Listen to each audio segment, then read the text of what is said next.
Hi guys, do you remember Chris Philp, the guy who Mick Lynch from the RMT called a liar right to his face a number of times during a BBC panel show?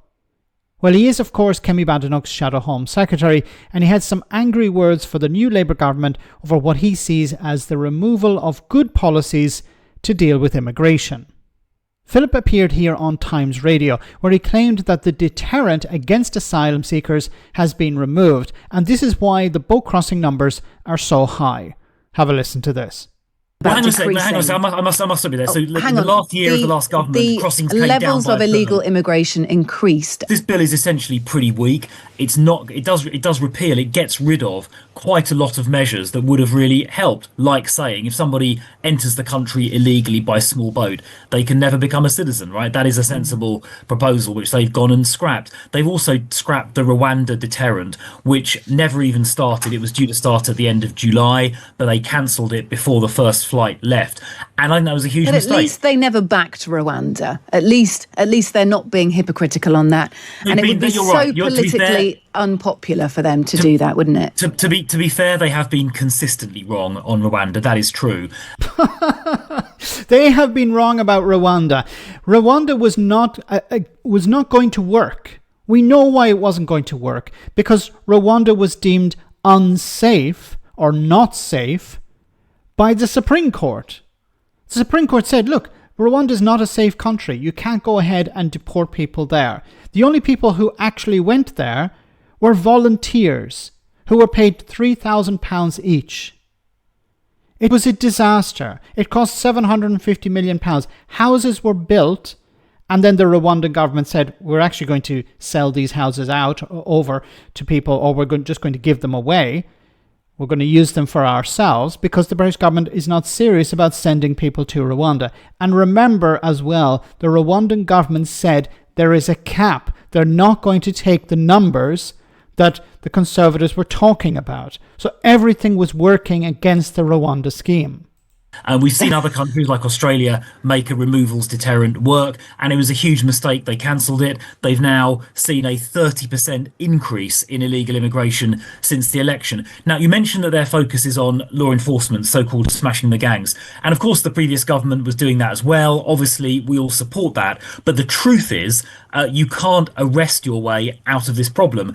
The law enforcement alone won't be enough. The National Crime Agency have said that in the past. Well, it is. You need a deterrent in order to stop the crossings. It is something to try, and people will argue that under your government, nothing was done at all about decreasing. Hang on a second. I must stop you there. So in the last year of the last government, crossings came down by a third. Levels of illegal immigration increased under your government.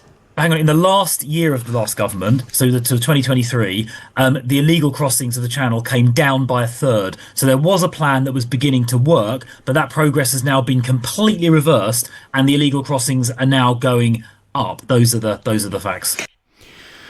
Oh my goodness. Why is there this obsession with boat crossings when they represent a very small minority in respect to the bigger number? The bigger number, of course, is people arriving with visas, or people who have joined others who have already relocated to the UK. But let's focus on this for a moment, this small boat crossing. Now, the number in 2024 did increase over 2023.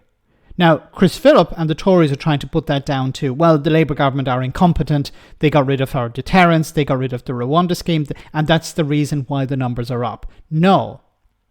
Stricter enforcement in other parts of Europe resulted in people deciding, let's go the route across the Channel. So this is one of the reasons.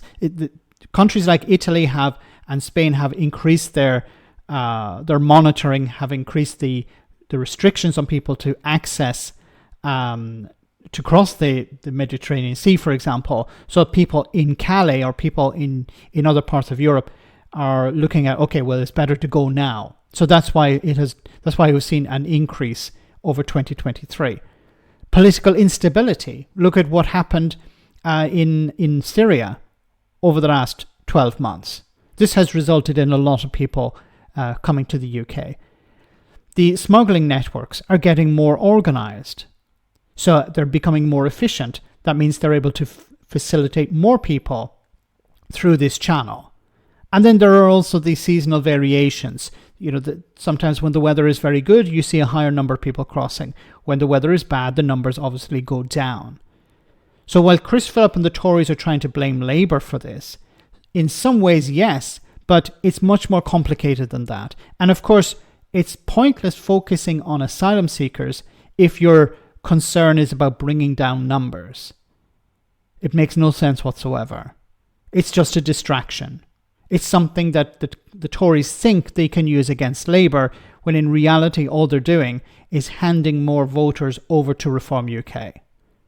Let me know in the comment section, guys, what you think. As always, your comments are greatly appreciated. Thanks a lot.